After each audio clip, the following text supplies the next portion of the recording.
The Cleveland Browns shut out the Arizona Cardinals 27-0, the first shutout since 2006, which is weird and hard to believe, but hey, it's difficult to shut out teams in the NFL. I think this game had a weirdly and unfamiliar feeling of watching Ohio State beat up a random conference opponent where you can, they get a couple scores, you're like, okay, they're fine. You take a nap, you wake up, and you're like, all right, they won. That's not usual for the Browns. We haven't had that luxury, I suppose, but it's certainly a nice change of pace from the insane level of stress combined with dopamine hits that have been some of the other games that have been played over the last month, which, not good for anyone, but still kind of fun. Anyway, the Browns find themselves 5-3 now, which is kind of where we expected them to be at this point. And so where are we at, Bree? We're feeling great right now. Actually, that's a lie. Physically, Pete and I are unwell. I think you're coming off of a sickness. True. I am also a little bit under the weather. And I was sharing with Pete before we started this podcast, I decided to sign myself up for a pickleball tournament. Unbeknownst to me, I would get sick the weekend of the pickleball tournament. I still play, even though I was questionable going in. And I think that may have been the worst decision I could have made because I felt terrible all day yesterday. So for me, Pete, I was very, very happy that the Browns did not put me in this emotional ringer because I didn't have a lot left in me during that game to give to them, to give back to them. Well, listen, legends compete. This is your Jordan altitude sickness game.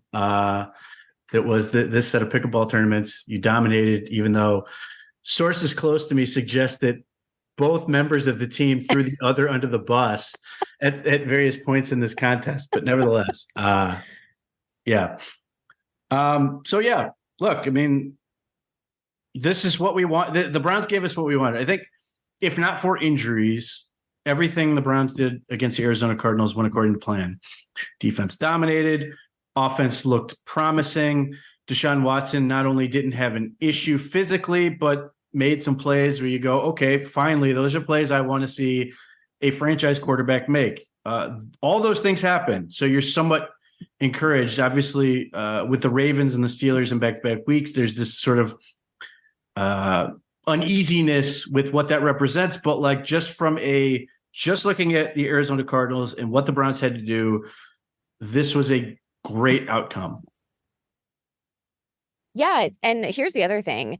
I had to get myself back into the mindset of I almost felt sorry for Arizona because they literally couldn't do anything. And obviously starting a rookie quarterback, the Browns have been in that situation many of times where they come in and they are just completely outmatched and outnumbered.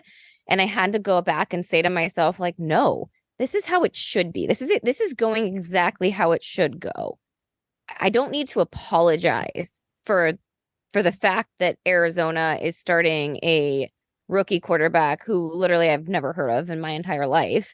And the Browns are completely and utterly dominating from a defensive side. Like that's how it's supposed to go.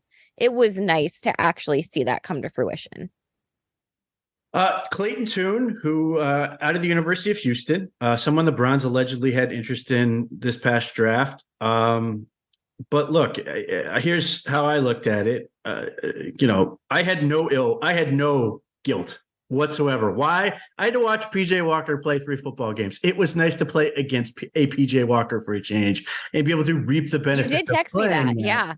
As opposed to having to live through a quarterback like PJ Walker and having to go through all the turnovers and the ill-advised throws and missing plays and just being driven insane. I mean, it was just great. And, similarly, I never felt bad for Justin Fields or the Chicago Bears last year when the Browns absolutely terrorized him. I enjoyed the carnage and finally being on the side that gets to do it, getting to see the Browns do that. So, I mean, and some of this was the fact that, one, the Browns didn't turn the ball over. Great. I mean, we've been waiting for that, and that's a major reason the Browns got the shutout is they didn't just give the ball to the other team on their own end. Otherwise, I think the Browns might not have been their first shutout of the year if they were able to avoid those situations against both the Tennessee Titans and the Cincinnati Bengals. But getting back to Deshaun Watson, this is one of those things where we come off the trade deadline. All these people are freaking out about how the Browns need to trade anything and everything to go get a quarterback, most notably Jacoby Brissett. And then, a couple days later, they're like, yeah, Deshaun Watson's starting. I think a large part of this came down to looking at the Arizona Cardinals as a soft landing, which proved out. But it was, but then when he actually started playing and it took him a couple throws to get going, I think that 35-yard pass to Amari Cooper was sort of like, oh, okay, maybe he's right. Maybe he's physically better. After the game, he pronounced himself 100%. I think I'm very curious to know if he's feeling sore in that shoulder and that rotator cuff today, or if he just continues to feel good, because it would obviously be monumental for this team if he's no longer dealing with that at all. And he's now only focused on doing everything he can to be the best quarterback possible, because that's what this team needs going forward. But, my mindset going into this game was, please let the ball come out of his hand and not look like a wet fart. And then it was, I was sort of happy when the Browns got a first down and then punted. That was like a relief. And then it became, okay, look better than PJ Walker. Great. He did that. And then it was, okay, can you start looking more like, Deshaun Watson, like the guy that this team needs you to be? And he did all those things, which is great. Was clunky at times. There were some ugly, ugly throws at times. And there was just a lack of feel and, the things that need to get better in terms of speed in the game. But just, he looked okay, which is great. And then there were a couple plays where you're like, this is franchise quarterback play, like the throw to Amari Cooper down the field with 45 yards on a rope past two defenders. You're like, yes, please give me more of this. This is what this team signed up for, because it opened up the offense in a lot of ways and sort of gave you the hope that we could just move on from like the 6 weeks of just not knowing, and we can start getting real answers as to what Deshaun Watson is now and then going forward. A couple of thoughts here. So I was a little bit off the cusp, like all of last week, just based on my work schedule and the amount of meetings I was in. So I wasn't really following everything that was happening during the week. So it came to a surprise, Pete, when you had texted me on Friday that Deshaun was starting. It felt like it came out of nowhere. I knew he had been practicing during the week, but I thought that there could be a possibility he could take, again, this game off and then come back against Baltimore. So, number one, I was surprised by that. And so then on Sunday, there were a lot of nerves for me and anticipation of this game, just based on, again, it feels like every time that we have watched Deshaun Watson play football, it's like he starts over. It's like there's been a reset button almost every time he steps on the field, whether that has been not playing for a year and a half, coming off the suspension, things were looking rusty.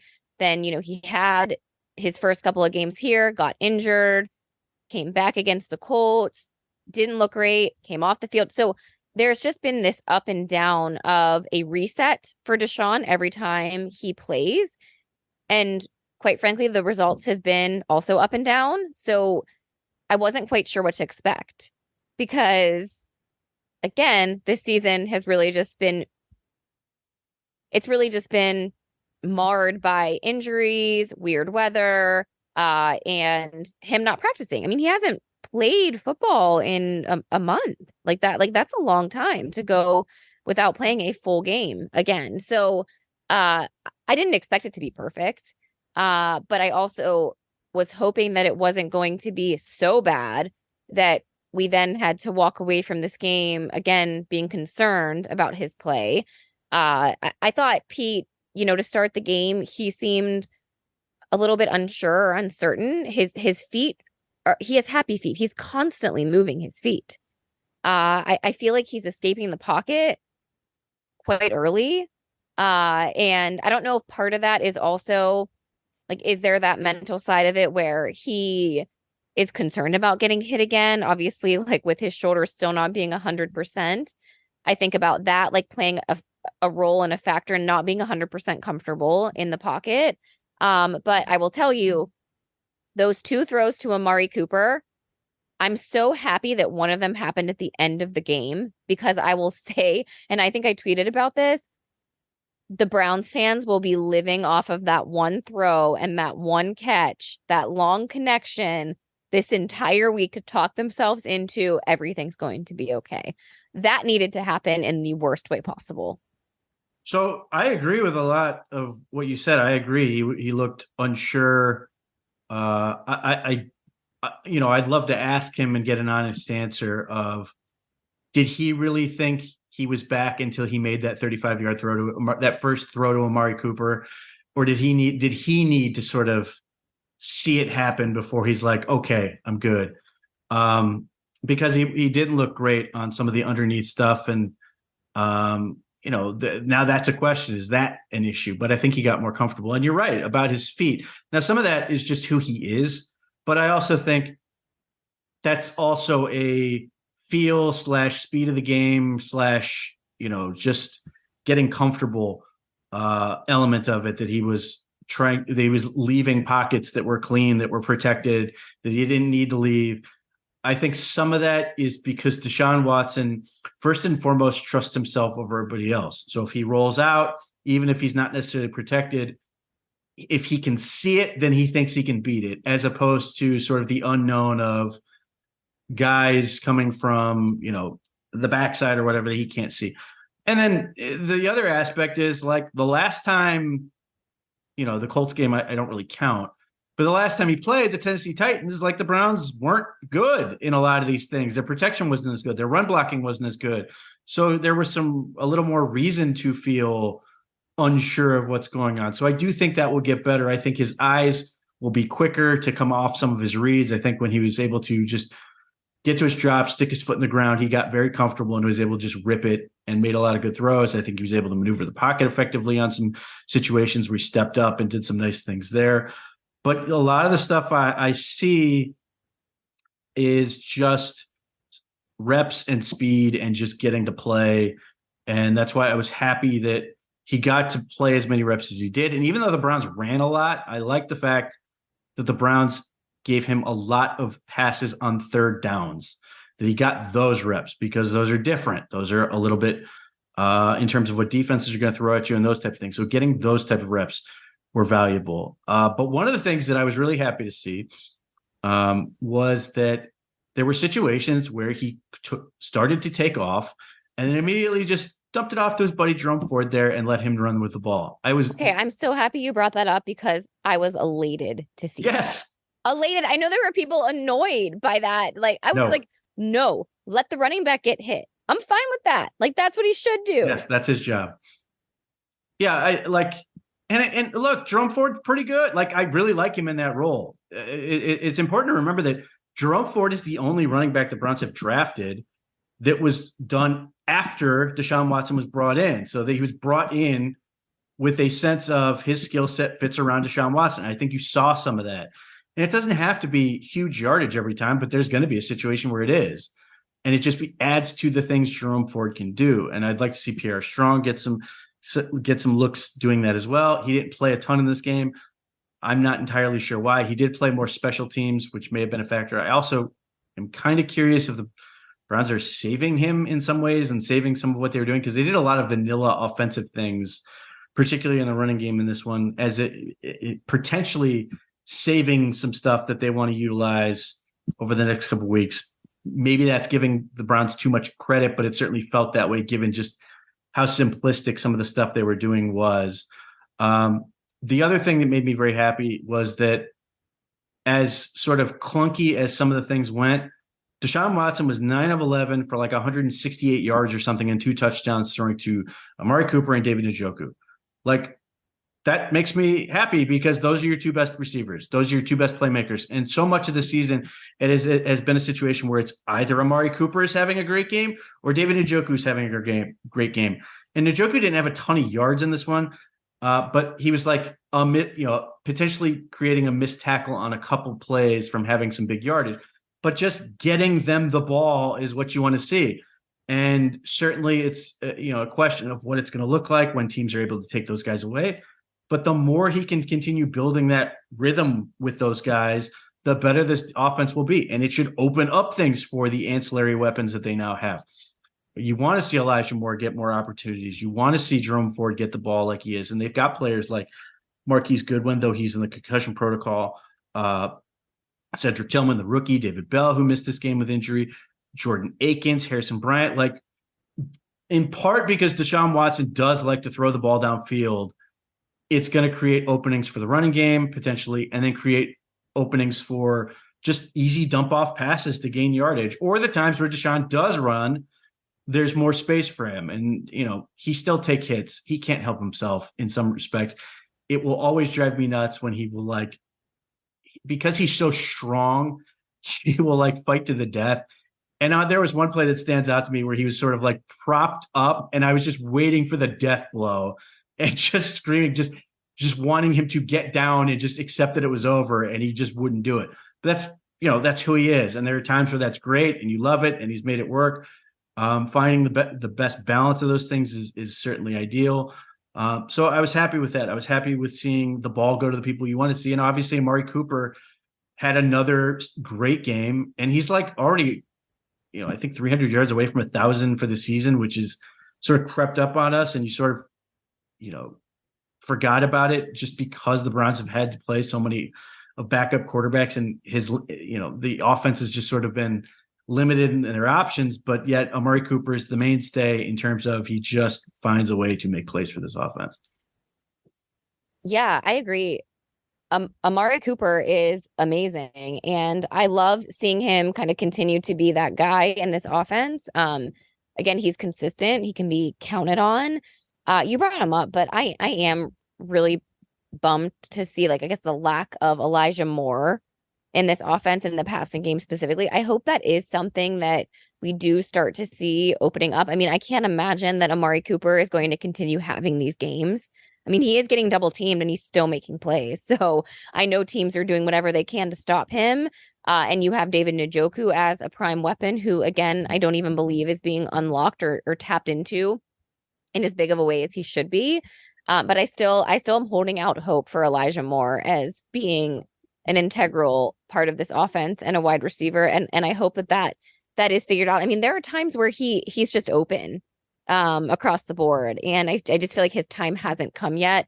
I wouldn't be surprised, Pete, if Kevin Stefanski does a featured game for him. He tends to sometimes have those game plans. I remember that one of my favorite games, the OBJ Dallas Cowboys game, just to kind of get him involved and be a bigger part of the offense. I mean, I don't want to force anything by any stretch, but I feels like there's just so much talent. And right now it's Amari Cooper. That's it. Yeah. I mean, Kevin Stefanski's mindset always seems to be sort of that Bruce Lee flow like water thing, which I really appreciate because it avoids doing those things. But when, guys are open, you just get them the ball, and there's going to be a situation. We've already seen some where PJ Walker just could not hit the very wide open Elijah Moore in games where he could have been the hero in that scenario. The one thing I really liked about Kevin Stefanski, and these are these little things, which I think are reasons. One, some will criticize him, and two, the players love him. He did not have to tell the media that Deshaun Watson and Amari Cooper drew the play up in the dirt. He could have just been just not said anything.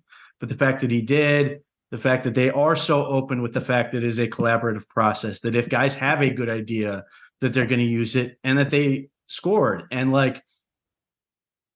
it's very easy to get in a world where everybody's on the sideline trying to suggest plays, and everybody's got their little thought of how they should go. But Kevin Stefanski has created this environment where guys who do that are doing it because they're right, and there's an expectation that they're going to be right, that they've earned that trust, that they are going to, they carry that responsibility and take it seriously, that the stuff they bring is going to work, as opposed to just throwing stuff out there and being the guy who goes, I'm always open. Just get me the ball, whatever it takes. I think, there's a part of me that, for the people who don't want to give Kevin Stefanski credit for basically anything, there's a part of me that wants him to have a little more ego and be like, no, I did that. But he just doesn't. It's not who he is. And like, it may hurt him in public, but I genuinely think the players love it in the locker room, behind the scenes, and they play for him. And we've talked about this. They, under-talented, hurt, everything else. They lay everything out on the line for this team.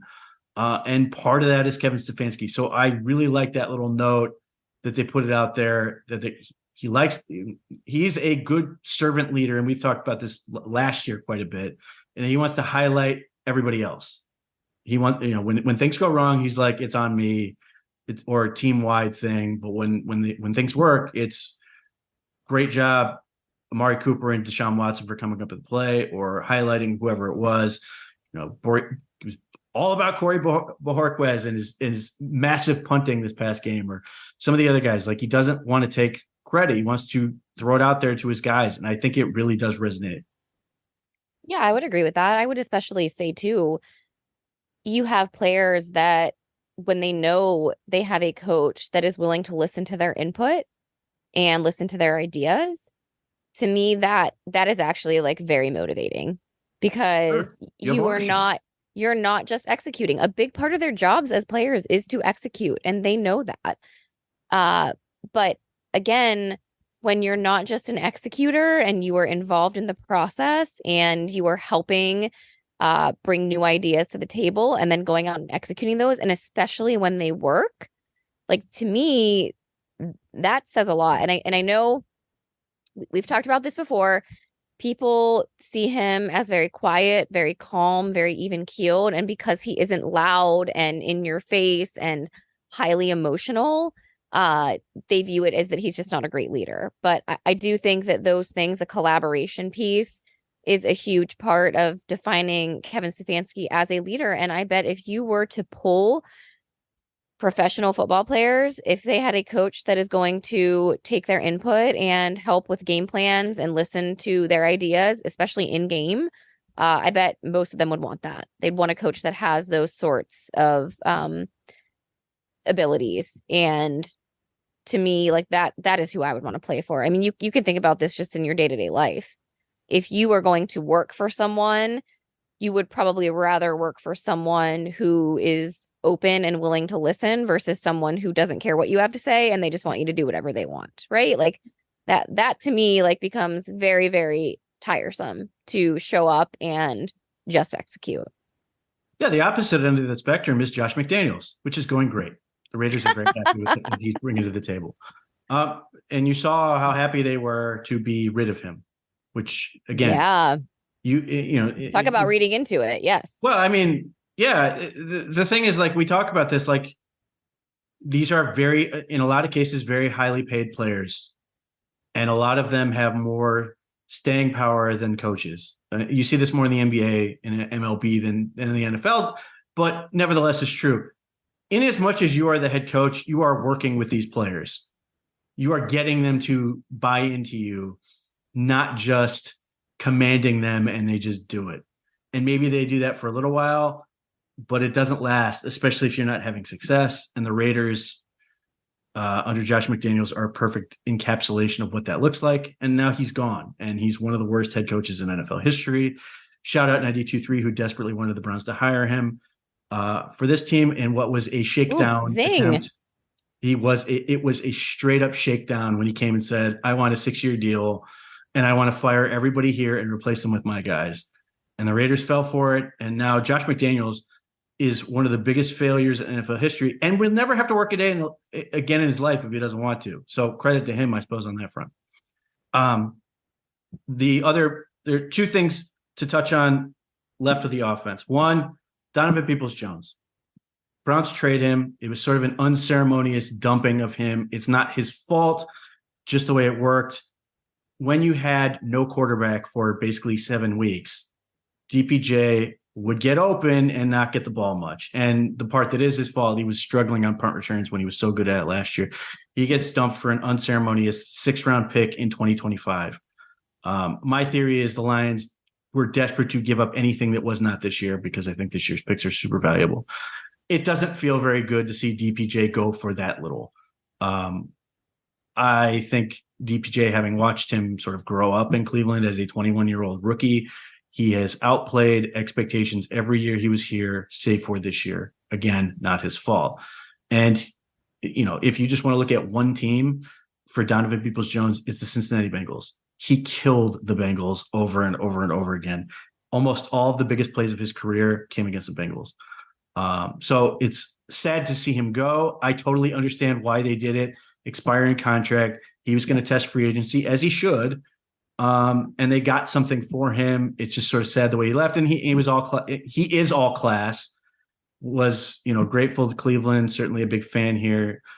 Gets to go to Detroit. He's from that area. I'm sure that's great for him. And I don't care what it would mean if he goes off for the Lions. I would love for him to go off for the Lions and have a great rest of the year.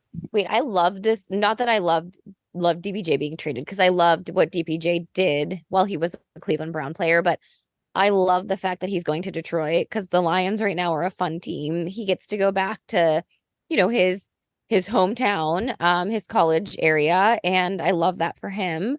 And I hope he does have a very successful career there. He's not in the division. And part of me wonders too, was this, I think Andrew Berry definitely has this sort of connection with his players where he also wants what's best for them. I understand that it is 100% a business, but in terms of having a great landing spot and being player friendly, I think this was a huge win for both sides to come out of this as a win. Because I can imagine DPJ is probably very happy to go there. It's not impossible that DPJ could come back. He's going to be a free agent. I just don't expect it to, because I do think he's going to get a decent contract somewhere, especially if he plays well down the stretch. But the biggest thing is whoever gets him gets a phenomenal human being who's also very talented and still can get better. So good for him. I hope the best for him. The flip side of that is you have the downside of what was an otherwise sort of perfect game for the Browns, which is Jedrick Wills. Jedrick Wills, who is the most hyper criticized player on this team, goes down. He has played through a lot of pain and never gets much credit for it. And granted, I understand he's wildly inconsistent. Game to game, even series to series, there are times where you're he's playing great, and then we'll just be it's gone and just getting destroyed. But he has played through a substantial amount of pain. So for him to go down like that and then just reeling in agony is something I've never seen on his face before. And then on top of that, it was still not the severity they thought it was. And it sounds horrible. MCL, PCL injuries, and then bone bruises. He gets an air cast immediately, which made me immediately think he broke something. I thought it was going to be a Tim Fib situation. So now the Browns are on left tackle number 3. Well, left tackle 2, I guess, with right tackle 2. James Hudson III is mostly going to step in there. Not a great scenario for anyone. James Hudson III has played both left and right tackle this season, but I think it's a different deal when the Baltimore Ravens and Pittsburgh Steelers get to game plan against him. But still, it's probably not a massive drop off to James Hudson III, but I think people may have some second thoughts on some of the things that they've said in regards to Jedrick Wills. I get it. His body language is awful, but he's not nearly as bad as some people want to make him to be, even if he's not the answer at that position. Well, especially considering the fact that he has actually had some pretty solid games as of recent behind him. He's been playing better, yeah. And the Browns have some tough matchups coming up, notably, obviously, the Ravens and then the Steelers, who have very, very solid defensive lines that you're going to be going up against. And you already have a quarterback who doesn't seem as sure of himself. And so then to have someone else coming new from a left tackle standpoint, that doesn't give me confidence in how things are going to go. I do believe that Kevin Stefanski is a smart enough coach to obviously be able to scheme to be able to help his left tackle, whoever that may end up being. I know that he was a little bit mum in his press conference of dodging some questions, or at least not giving an upfront answer if he would move around the line, because that had been Yeah. something that has been talked about even before Jed Wills went down with an injury. Pete, like when they moved Yeah. Juwan Jones over, and Kevin Stefanski pretty much just said, we have options. Yeah. I mean, I think that's more of a, hey, the Ravens, you gotta, prepare for both possibilities type thing. I don't envision them moving Deshaun Jones over to the left tackle now. I think they will live with James Hudson at left tackle. I think the only way things change is if it's somebody else that's probably not on the roster right now who steps up there. I mean, they could theoretically bring up Jaron Christian to play the position, but I don't think he would be put in that position that quickly. They signed another offensive lineman who I had never heard of off the 49ers practice squad, which means he's here for the next few weeks at least, but he's never played a snap in the NFL. So I don't expect that to happen. Cool. He's sort of in the mold of Tyrone Wheatley Jr., former tight end of college, who's adding weight to play tackle. I think that's what they're trying to do with him.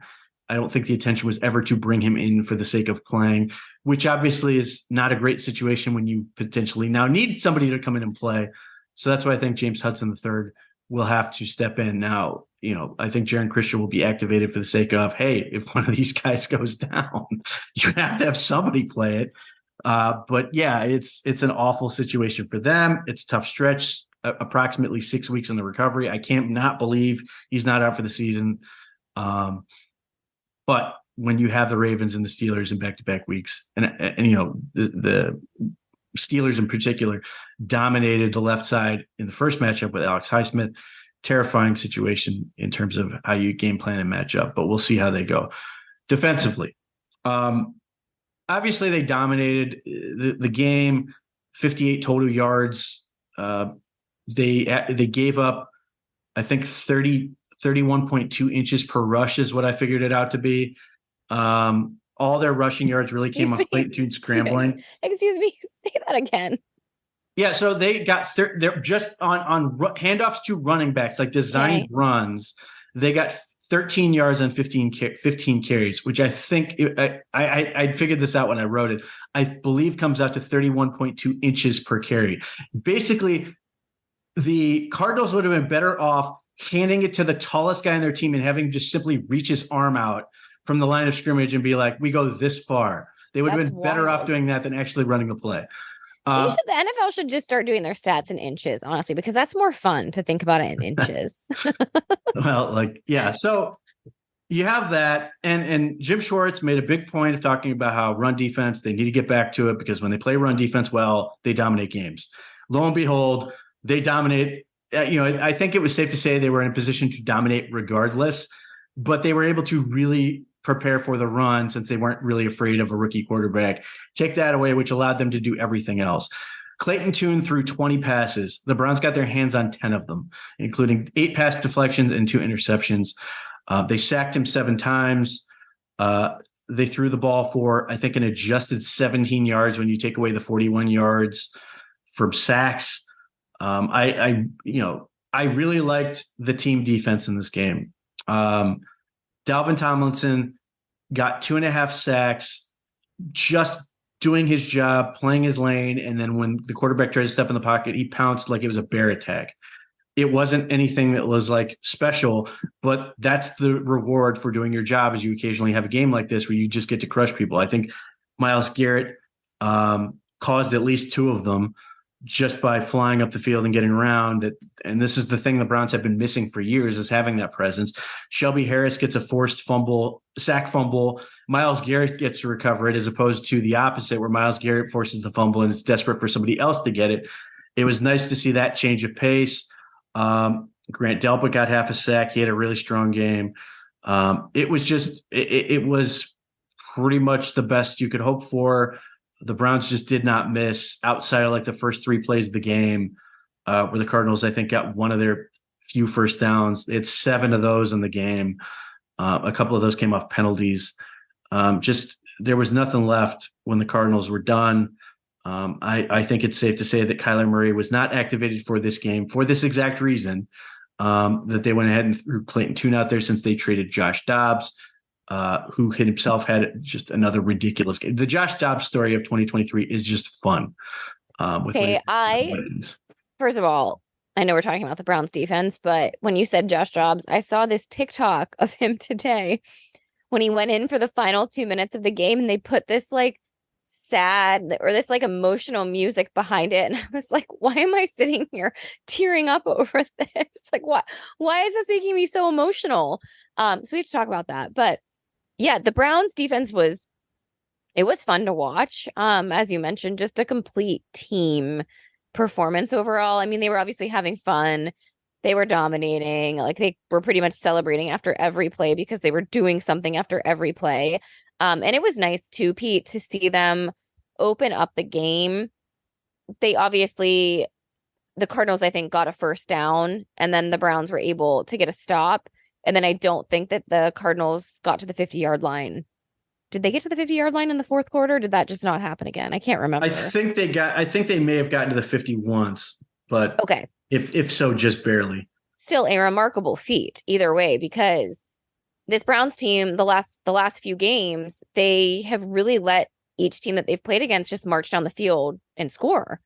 So it kind of felt like when they got that first down, I was like, oh boy, like here we go. It's going to be just, they're going to march down the field with this rookie quarterback, have no business being there and score a touchdown. So I was happy to see them really just kind of clamp down on this team and then not let them have even any possible chance of scoring points. I mean, the only way that it felt like they were going to score points was if the Browns turned it over in their own end zone. So happy that didn't happen either, because as you mentioned, this defense, I don't even think has gotten enough credit, because they have been put in positions that have backed them up and put them on their heels based on a Browns turnover. So overall, like I know it probably wasn't a very fun game to watch if you weren't a Browns fan, but for me, it was just very comforting to know that I wasn't worried about the other team doing anything. Really happy for Cameron Mitchell. He played really well as a rookie. He's done a nice job in small roles. Gives you a lot of hope for the future for him. Getting another rookie to produce at a high level. You got to see Isaiah McGuire a little bit. He had a nice pressure on the Taki interception. I was happy to see that. My biggest thing with the defense is I want to see the team element carry forward to the Ravens. Agreed. I am actually like very much looking forward to see this defense against the Ravens for the second time. Yeah. So like, one, they're going to have, they played the first game, so they had their chance to adjust and do some things, hopefully much better in the run game, because they were brutalized on that. And that allowed Lamar Jackson to have those 2 great drives where he was just unstoppable, making throws and some of the things he was able to do, operating at the peak of his powers. But it also felt like in that game, it was Myles Garrett and 10 guys. I love Myles Garrett.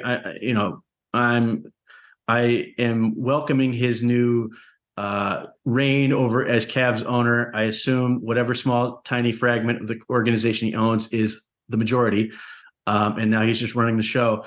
But I don't want to have to see him like the last time when the Browns played the Ravens and the Ravens were driving, we got into that thing where if Myles Garrett did not make the play, they just weren't stopping them. And I want to see this carry over, and where you're seeing guys like Dalvin Tomlinson produce, or Shelby Harris make plays, or all these other guys contribute. I don't want to be in a situation where we're just like guys are standing around waiting for Myles to make it happen. And he did in that game, and it just wasn't enough. So we'll see. I am very happy with what I saw there. Like I said, I want to see it carry over. I want to see how they adjust given what we saw in the first game. But it was a nice tune-up. And as much as, look, the Clayton Tune element is undeniable that it had an impact on the game. But that same Cardinals team, granted with Josh Dobbs, although It's not like Josh Dobbs is setting the world on fire when he's played. As fun as he is, I've watched a weird amount of Cardinals football this year. They gave the Ravens a good game in the same way the Browns gave a really good game to the Seahawks. I think both between them having to play the Ravens and then travel the 4 hours to Cleveland, just like I think the Seahawks having to play the Browns and then travel the 3-4 hours to go play the Ravens, that took a major toll and had a huge impact on how the game went for both of those teams. So yes, the Cardinals were in an awful spot in that game for any number of reasons. I don't throw it out because it's the NFL and you only get so many opportunities to do this. So you're going to take advantage of every one of them. I'm happy with that. But, I'm beyond what I talked about in terms of the Browns defense. I am curious on your take as it regards to one Myles Garrett, now minority, but probably majority owner of your Cleveland Cavaliers. Okay, first of all, Pete, I don't know if you caught this, but Myles Garrett finished a dominant performance on the field and then just like walked on over to the Cavs game. I did see that. That was fun. Courtside. I was like, what a life. What a life. I actually wonder how many other people did the same thing. Well, timing was perfect. I imagine there were other players that went to the game, but they aren't in ownership now, or you just get to basically go sit wherever you want. No, well, agreed. Although I do feel like Myles Garrett has been a supporter of the Cavs for a long time. So this made sense to me, with him kind of taking this investment into his local NBA team. I love the fact that he says he wants to be in Cleveland. Like he wants to put roots here. And this is just one example of him going and doing that. So you don't hear many professional athletes want to choose Cleveland and then to also, even after their playing career ends, stay in Cleveland. I mean, Joe Thomas is someone who kind of goes back and forth between Wisconsin and Cleveland, but he's someone that I think of all the time, and maybe he'll invest in the Browns someday. We've talked about that. But I love this. I hope that this means that Myles will be a Cleveland Brown and he will retire in uniform as one as well. Well, the weird thing is most people don't want to choose Cleveland and then end up living here forever. Because they just don't want to admit it. Okay. Well, it's just one of those things. Or they have many, many children here, like Ben Watson did when he was here. That's all he did. Played football and had kids. So look, there's a world somewhere down the line where Myles Garrett could theoretically play for another team. I doubt it happens. I think he will end up retiring a Brown, but I have appreciated the fact that he's embraced this the whole way, even as people have been very skeptical of how true to his word he was on all of this. This is sort of his way of being able to say he's sort of putting it down on pen and paper that he's going to be here in some capacity. Now, I think he clarified that he was not going to sell his house in Texas. I don't blame him. Certainly, there are times during the year I would like to have a very nice palatial estate in Texas. But, I don't expect he's going to finish his career and then just sell his stake. Maybe that there's a world where that could happen, but I think it just gives him, so many players have a difficult time making that transition from playing to post-career. Myles certainly has a lot of interests, a lot of things he has sort of dabbled with or messed around with. I think he's giving himself, just like Joe Thomas. I think they're so similar in so many ways. Just an unending number of options on things he gets to do in his post-football life. But I'm happy that he's set up to continue for as long as he wants to in this capacity, which is great. I think it's just fun for Cleveland to be able to have this. Certainly he loves basketball. He's joked around about the idea of having a 10-day contract and all these other things. Now he doesn't have to play. He just gets to sort of have fun with this part of it. And, the elements that he can potentially help with. I don't expect it until he does and starts making draft decisions and all that. But I do think he talked about sort of having the insight of a player and what that can look like. And that doesn't mean I think he's going to start like making personnel decisions, but it might help in terms of like how you design your locker room or the various things that like are important to players and what you need to have happen to keep your organization as sort of being on the cutting edge and being competitive. Unfortunately, he's with a team and an owner that has the resources to do basically whatever they need to do. He gets to be an ambassador for the city as well. When you talk True. about players and getting talent to want to choose Cleveland, I mean that's huge. If you're in the Cleveland Cavs building, you're not you have another professional athlete who has a career in Cleveland and who has played professionally in Cleveland to be able to speak to potential players and have someone that can also relate to just the professional athlete side of the business.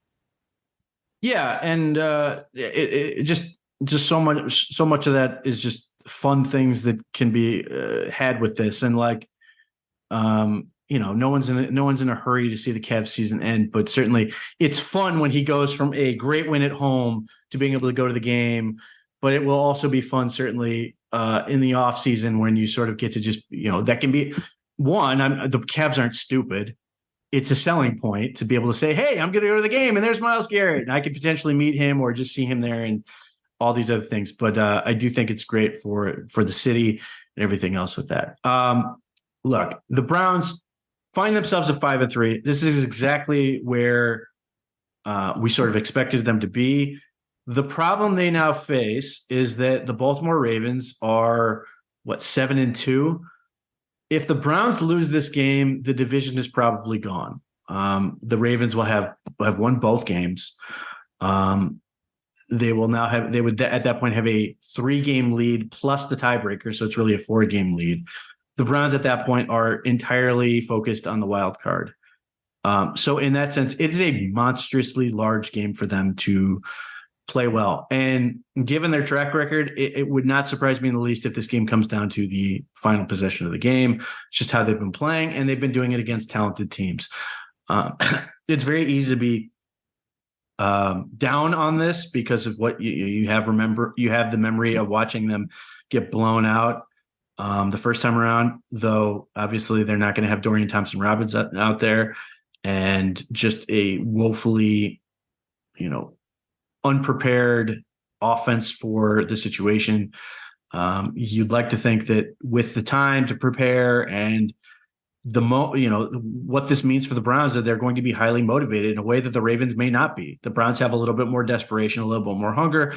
And I think the Browns are also out to prove themselves, particularly since they've lost games like to the Steelers and the Seahawks, that they can get another one of these big wins because of what that would do for their franchise. But they ultimately have to prove it. But this is one of those games where if the Browns win, it's a huge, huge deal.